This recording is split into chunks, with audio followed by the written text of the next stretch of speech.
What's up, my weld family? This is the welding machine, guys. It's been a great week so far. I got the merchandise for the welding machine, the hat. I got this hat from Amazon. Got my logo on there, and honestly, guys, it is amazing. It held up at my day job that I got, that I do. It's like a contract. So, but the hat held up pretty well. I had it for like 4 or 5 months. Logo didn't. I mean, it peeled a little bit, like right up in here from tightening up my helmet because I wear it backwards and then put my helmet on. But it held up. So the shirt's held up pretty nicely. Besides a little bit of burns. I mean, that's typical of a welding shirt. But that's what we got, guys. So right now we're in the truck. We got the new back seat, the bench seat. It's nice and shiny. It's slick, but it's not slick. Got the sound deadener. Truck sounds very good. Update, before we get into this video, the Chevy C10, which is the truck we're in now, it's been burning out starters, I thought, but it's wiring. Something with wiring, it's not getting connection.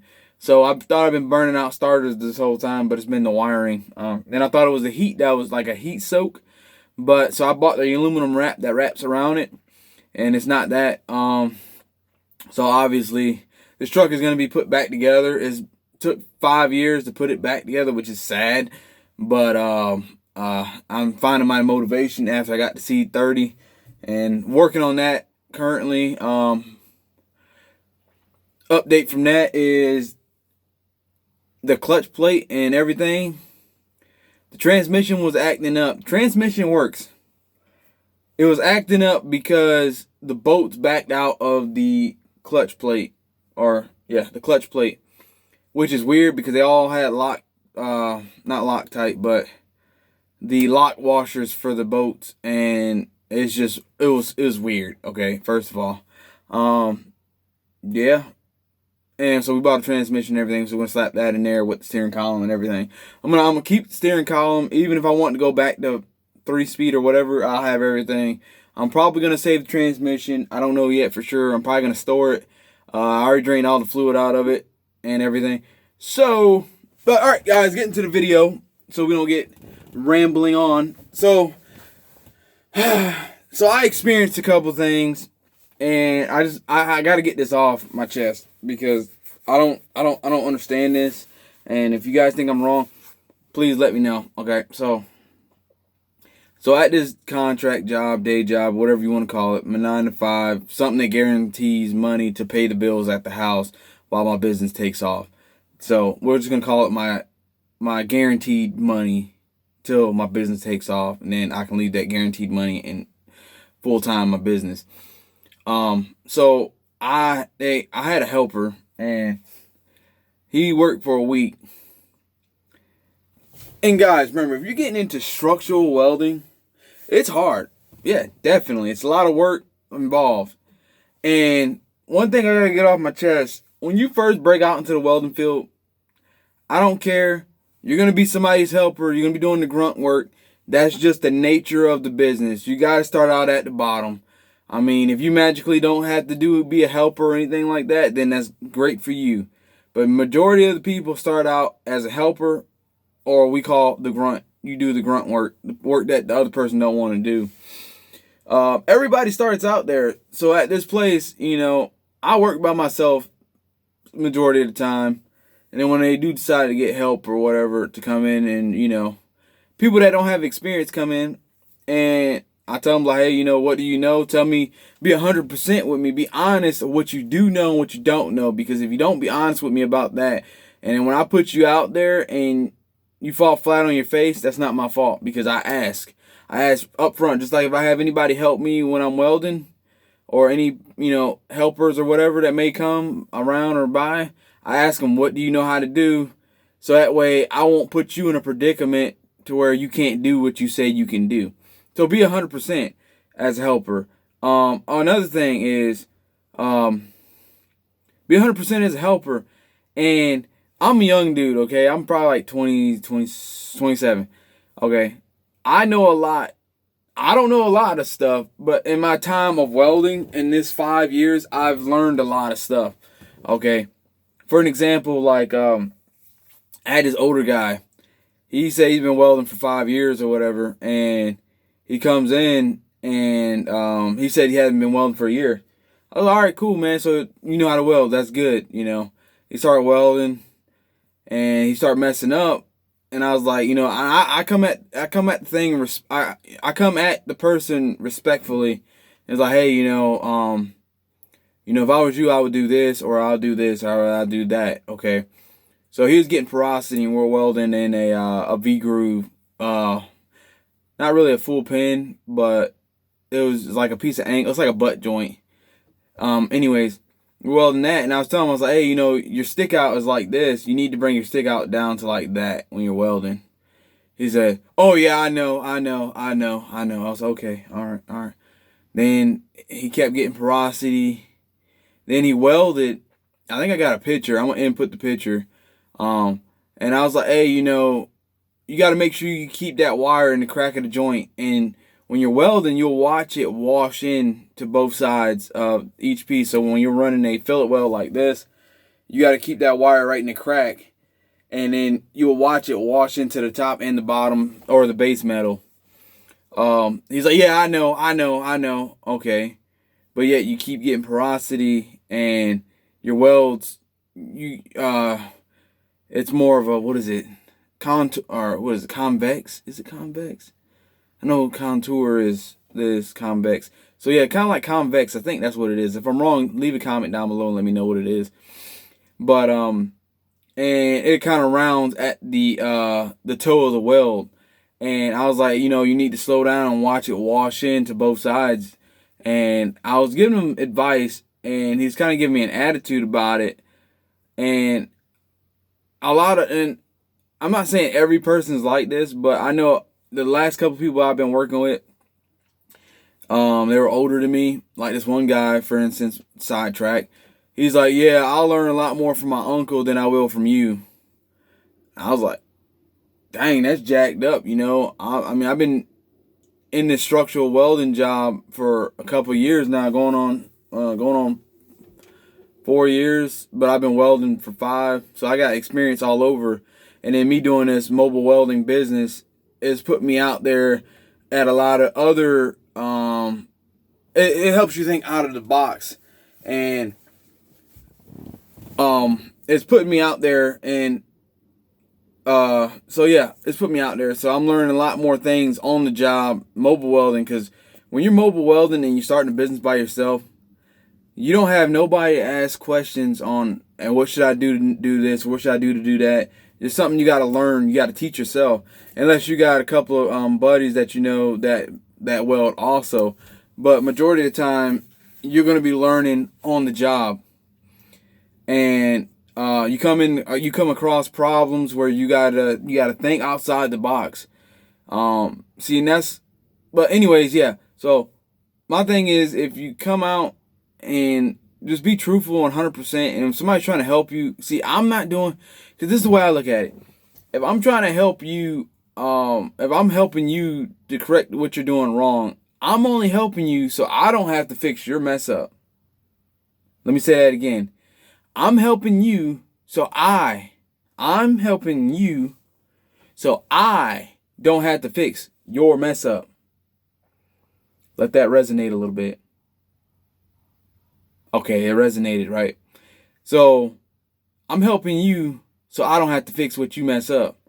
I've done that at this place a lot, and that's how I learned. I messed up when I first started, dude. I was green. I was greener than baby poop. I messed up. The guy that I work with, that I know, he's like, well, you got to fix it, grind it all out, do this, do that. I learned from my mistakes, so now I try to think smarter and think outside the box. Okay, how can I tackle this problem? Or how can I do this? How can I go about doing that? And that's what I learned. And see, me, I'm helping people out, so I ain't got to fix it, because the shop foreman dude, he'll look at me like, oh, well, yeah, maybe you should fix that. I was like, okay, but he's going to grind it out. Whether it be, when you weld in those tight spots, you got a die grinder, okay? And if the blade is dull on the die grinder, like the die grind bit is dull, then it's gonna take forever to die grind that out. And I fixed the guy's mess up. And I told him, I was like, look, dude, don't weld the inside tight spots. You can weld the outside. So you got plates like this, and then another set, weld the outside. Easy to get to, easy to weld. Get those, okay? And, yeah, I mean, then I was like, wait, you ain't supposed to weld? Oh, I was just seeing what I can do. No. You just messed up on a plate that I had to fix, and we seen what you can do. So, and he told you specifically not to do that. Okay. And then there's also been a time where I was going to show him how to weld. It was like welding a base plate onto a column. And I was like, hold on. I was explaining to him, but he looked like he didn't understand. So I was like, let me show you. He was like, oh.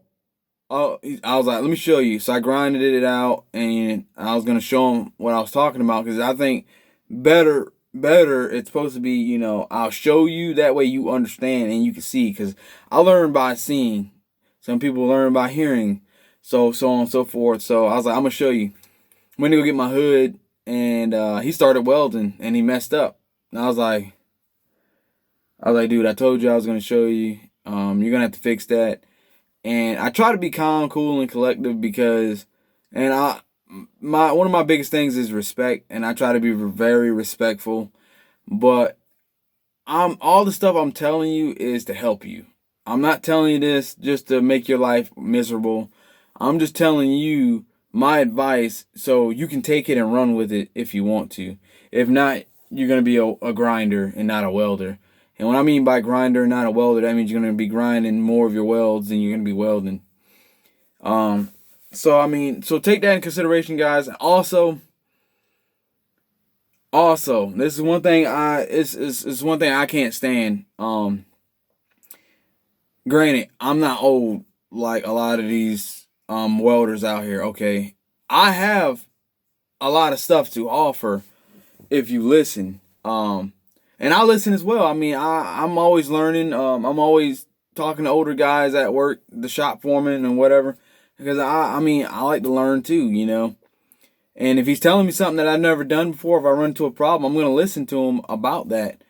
But age should not affect whether you listen to somebody. It's the experience. I take it by experience. If you have the experience and you can back up what you can say, listen to that person. So for any older people that's going to school or starting to learn how to weld, yeah, a younger guy might have more experience to you. Just because he ain't got the age don't mean he doesn't have the experience. And vice versa. If the younger guys come in and the older guys got the experience and the age, well, I mean, that comes with the experience, then listen to them. I mean, you know, help them out, you know. Don't go in thinking you know everything, because you really don't. I mean, because coming straight out of school, everything in school was perfect. Everything was like easy, simple, you know. And when you actually get out in the real world and you see how non-easy it is, as far as like setup, fit up, how everything's not going to be perfect. There's not a booth where you can just sit in and have your instructor talk to you. See, these are things, because see, like for me, your instructor in the real world is going to be that guy that's like, I'll help you out, you know, or give you some advice. So be nice to those people, whoever they are, you know, older, younger, if they got more experience, because if they're trying to help you, they're helping you for a reason. And I like to see everybody build up and, you know, go to new heights. I don't want to see nobody stuck in a helper position. Unless you like being a helper and you don't want to do nothing else, then hey, my hat's off to you. But me, I like to move up. I like to learn new things, and I like to grow. I don't want to be stuck in one place, you know.